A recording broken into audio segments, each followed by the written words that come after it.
Kumusta po kayo? Bago po ang lahat, first things first.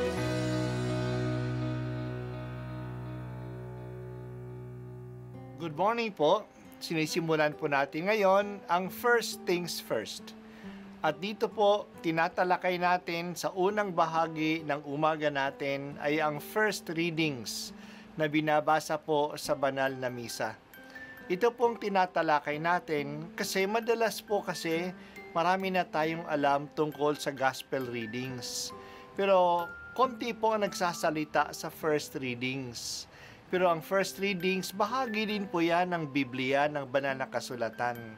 Kaya susubaybayan po natin ang mga first readings, basahin po natin at kuminsan kailangan ng basahin ng 2 o 3 beses bago maintindihan kasi hindi po tayo familiar sa mga istorya at sa mga kaisipan na tinatalakay dito. Ang pagbasa mula sa aklat ni Propeta Daniel. Akong si Daniel ay nabagabag sa pangitaing yaon, kaya't nilapitan ko ang isang naroon at tinanong tungkol sa mga bagay na aking nasaksihan at ipinaliwanag naman niya sa akin. Ang sabi niya, ang 4 na hayop ay 4 na haring lilitaw sa daigdig, ngunit ang mga banal ng kataas-taasang Diyos ang bibigyan ng karapatang mamahala magpakailanman. Sabik na sabik akong malaman ang kahulugan ng ika-4 na halimaw dahil sa malaking kaibahan nito sa 3 at sa nakatatakot nitong anyo. Bakal ang mga ngipin at tanso ang mga panga. Dinudurog nito sa kanilululon ang lahat ng abutan at tinatapakan ang matira. Nananabik din akong malaman ang ibig sabihin ng 10 sungay at ang kahulugan noong isang sungay na tumubo at ikinabunot ng 3. Ibig ko ring malaman ang kahulugan ng mata nito at ng bibig na pawang kapalaluan ang sinasabi at kung bakit ang sungay na ito'y mas malaki kaysa iba. Samantalang ako'y nakatingin, nakita kong dinigma nito at nilupig ng sungay ang mga lingkod ng Diyos. Pagkatapos, dumating ang nabubuhay magpakailanman at nagbibigay ng hatol sa panig ng mga lingkod ng Diyos. Dumating ang araw para ibigay sa bayan ng Diyos ang pamamahala sa kaharian. Ganito ang sinabi niya sa akin, ang ika-4 na hayop ay ika-4 na kahariang babangon sa daigdig. Kaiba ito sa lahat ng kaharian, pagkat masasakop nito ang sandaigdigan, yuyurakan at iiwang luray-luray. Ang 10 sungay ay kumakatawan sa 10 hari. Sa gitna nila'y mayroong isang sisilang. Iba ito sa karamihan at sa kanyang pagtayo. 3 hari ang mabubuwal.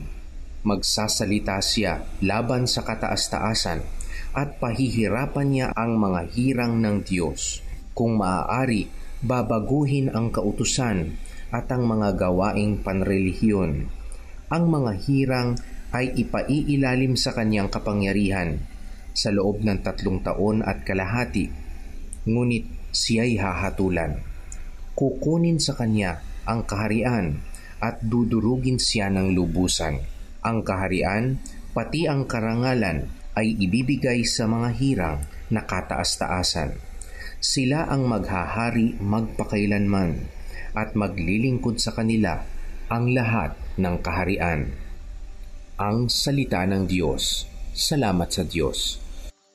Ngayon na ang huling araw ng taon ng simbahan. Bukas magsisimula na tayo ng bagong panahon, ang panahon ng Adbyento. Simula ng bagong taon ng simbahan.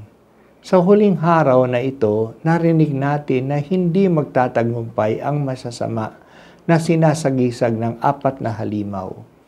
Ang mga halimaw ay sumasagisag sa mga makapangyarihang kaharian na kumakalaban sa bayan ng Diyos. Siguro ang Syrian Empire, ang Babylonian Empire, ang Persian Empire at ang Seleucid o Greek Empire. Pinakamabangis na halimaw ay ang Greek Empire na siyang talagang matinding umuusig sa mga Hudyo.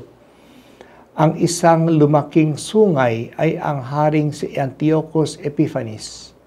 Sa kanya naranasan ng mga Hudyo ang matinding pag-uusig, pero hindi naman siya nagwagi. Ngunit natalo din siya. Kukunin sa kanya ang kaharian at kapangyarihan. Ibibigay ito sa isa na maghahari magpakailanman. Ang paniniwala natin na ito ay si Jesus at magiging hayag ang kadakilaan ng kanyang sa walang hanggang paghahari sa wakas ng panahon na ipagdiriwang natin bukas sa kapistahan ni Kristong Hari. Huwag po tayong matakot sa wakas ng panahon. Yan ay panahon ng tagumpay ng mga naniniwala at umaasa sa Diyos.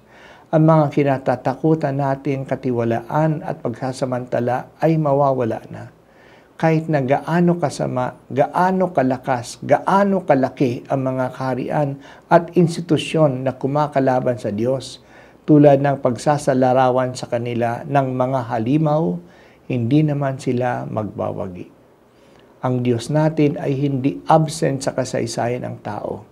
Nakikiisa siya sa ating kasaysayan at siya ang nagbibigay ng direksyon sa takbo ng mga pangyayari. Huwag tayong matatakot.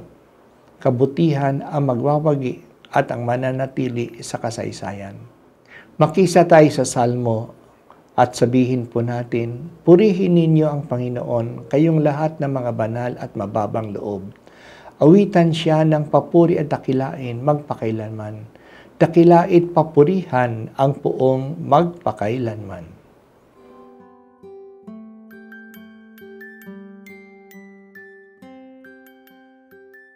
At ako po ay si Bishop Broderick Pabilio dito sa First Things First.